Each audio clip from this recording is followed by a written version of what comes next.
رسول اللہ صلی اللہ علیہ وسلم نے فرمایا کہ ایک روز موسیٰ علیہ السلام نے کھڑے ہو کر بنی اسرائیل میں خطبہ دیا تو آپ سے پوچھا گیا کہ لوگوں میں سب سے زیادہ صاحب علم کون ہے؟ انہوں نے فرمایا کہ میں ہوں۔ اس وجہ سے اللہ کا غصہ ان پر ہوا کہ انہوں نے علم کو خدا کے حوالے کیوں نہ کر دیا۔ تب اللہ نے ان کی طرف وحی بھیجی کہ میرے بندوں میں سے ایک بندہ دریاؤں کے سنگم پر ہے جہاں فارس اور روم کے سمندر ملتے ہیں، وہ تجھ سے زیادہ عالم ہے۔ موسیٰ علیہ السلام نے کہا کہ اے پروردگار، میری ان سے ملاقات کیسے ہو؟ حکم ہوا کہ ایک مچھلی زنبیل میں رکھ لو، پھر جہاں تم اس مچھلی کو گم کر دو گے تو وہ بندہ تمہیں وہیں ملے گا۔ تب موسیٰ علیہ السلام چلے اور ساتھ اپنے خادم یوشع بن نون کو لے لیا، اور انہوں نے زنبیل میں مچھلی رکھ لی۔ جب ایک پتھر کے پاس پہنچے، دونوں اپنے سر اس پر رکھ کر سو گئے، اور مچھلی زنبیل سے نکل کر دریا میں اپنی راہ بناتی چلی گئی۔ اور یہ بات موسیٰ علیہ السلام اور ان کے ساتھی کے لیے بے حد تعجب کی تھی۔ پھر دونوں باقی رات اور دن میں جتنا وقت باقی تھا چلتے رہے۔ جب صبح ہوئی، موسیٰ علیہ السلام نے خادم سے کہا، ہمارا ناشتہ لاؤ، اس سفر میں ہم نے کافی تکلیف اٹھائی ہے۔ اور موسیٰ علیہ السلام بالکل نہیں تھکے تھے، مگر جب اس جگہ سے آگے نکل گئے جہاں تک انہیں جانے کا حکم ملا تھا، تب ان کے خادم نے کہا کہ کیا آپ نے دیکھا تھا کہ جب ہم صخرہ کے پاس ٹھہرے تھے تو میں مچھلی کا ذکر بھول گیا؟ بقول بعض صخرہ کے نیچے آب حیات تھا، وہ اس مچھلی پر پڑا اور وہ زندہ ہو کر بقدرت الہی دریا میں چل دی۔ یہ سن کر موسیٰ علیہ السلام بولے کہ یہ ہی وہ جگہ ہے جس کی ہمیں تلاش تھی، تو وہ پچھلے پاؤں واپس ہو گئے۔ جب پتھر تک پہنچے تو دیکھا کہ ایک شخص کپڑا اوڑھے ہوئے موجود ہے۔ موسیٰ علیہ السلام نے انہیں سلام کیا۔ خضر نے کہا کہ تمہاری سرزمین میں سلام کہاں؟ پھر موسیٰ علیہ السلام نے کہا کہ میں موسیٰ ہوں۔ خضر بولے کہ بنی اسرائیل کے موسیٰ؟ انہوں نے جواب دیا ہاں۔ پھر کہا کہ کیا میں آپ کے ساتھ چل سکتا ہوں تاکہ آپ مجھے ہدایت کی وہ باتیں بتلاؤ جو اللہ نے خاص آپ ہی کو سکھلائی ہیں؟ خضر بولے کہ تم میرے ساتھ صبر نہیں کر سکو گے۔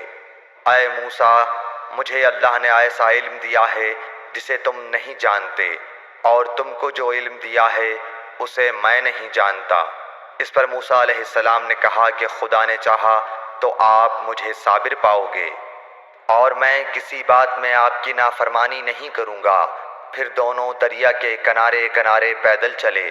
ان کے پاس کوئی کشتی نہ تھی کہ ایک کشتی ان کے سامنے سے گزری تو کشتی والوں سے انہوں نے کہا کہ ہمیں بٹھا لو۔ خضر کو انہوں نے پہچان لیا اور بغیر کرائے کے سوار کر لیا۔ اتنے میں ایک چڑیا آئی اور کشتی کے کنارے پر بیٹھ گئی۔ پھر سمندر میں اس نے ایک یا دو چونچیں ماری۔ اسے دیکھ کر خضر بولے کہ اے موسیٰ، میرے اور تمہارے علم نے اللہ کے علم میں سے اتنا ہی کم کیا ہوگا جتنا اس چڑیا نے سمندر کے پانی سے۔ پھر خضر نے کشتی کے تختوں میں سے ایک تختہ نکال ڈالا۔ موسیٰ علیہ السلام نے کہا کہ ان لوگوں نے تو ہمیں کرایہ لیے بغیر مفت میں سوار کیا، اور آپ نے ان کی کشتی کی لکڑی اکھاڑ ڈالی تاکہ یہ ڈوب جائیں۔ خضر بولے کہ کیا میں نے نہیں کہا تھا کہ تم میرے ساتھ صبر نہیں کر سکو گے؟ اس پر موسیٰ علیہ السلام نے جواب دیا کہ بھول پر میری گرفت نہ کرو۔ موسیٰ علیہ السلام نے بھول کر یہ پہلا اعتراض کیا تھا۔ پھر دونوں چلے۔ کشتی سے اتر کر ایک لڑکا بچوں کے ساتھ کھیل رہا تھا۔ خضر نے اوپر سے اس کا سر پکڑ کر ہاتھ سے اسے الگ کر دیا۔ موسیٰ علیہ السلام بول پڑے، کیا آپ نے ایک بے گناہ بچے کو بغیر کسی جانی حق کے مار ڈالا؟ غضب ہو گیا۔ خضر بولے کہ میں نے تم سے نہیں کہا تھا کہ تم میرے ساتھ صبر نہیں کر سکو گے؟ ابن عیینہ کہتے ہیں کہ اس کلام میں پہلے سے زیادہ تاکید ہے، کیونکہ پہلے کلام میں لفظ لکا نہیں کہا تھا، اس میں لکا زائد کیا جس سے تاکید ظاہر ہے۔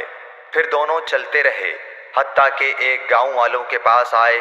ان سے کھانا لینا چاہا، انہوں نے کھانا کھلانے سے انکار کر دیا۔ انہوں نے وہیں دیکھا کہ ایک دیوار اسی گاؤں میں گرنے کے قریب تھی۔ خضر نے اپنے ہاتھ کے اشارے سے اسے سیدھا کر دیا۔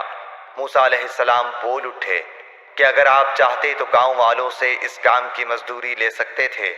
خضر نے کہا کہ بس اب ہم اور تم میں جدائی کا وقت آ گیا ہے۔ جناب محبوب کبریا رسول اللہ صلی اللہ علیہ وسلم فرماتے ہیں کہ اللہ موسیٰ علیہ السلام پر رحم کرے۔ ہماری تمنا تھی کہ موسیٰ علیہ السلام کچھ دیر اور صبر کرتے تو مزید واقعات ان دونوں کے بیان کیے جاتے اور ہمارے سامنے روشنی میں آتے، مگر حضرت موسیٰ علیہ السلام کی عجلت نے اس علم لدنی کے سلسلے کو جلد ہی منقطع کرا دیا۔ صحیح بخاری حدیث نمبر 122۔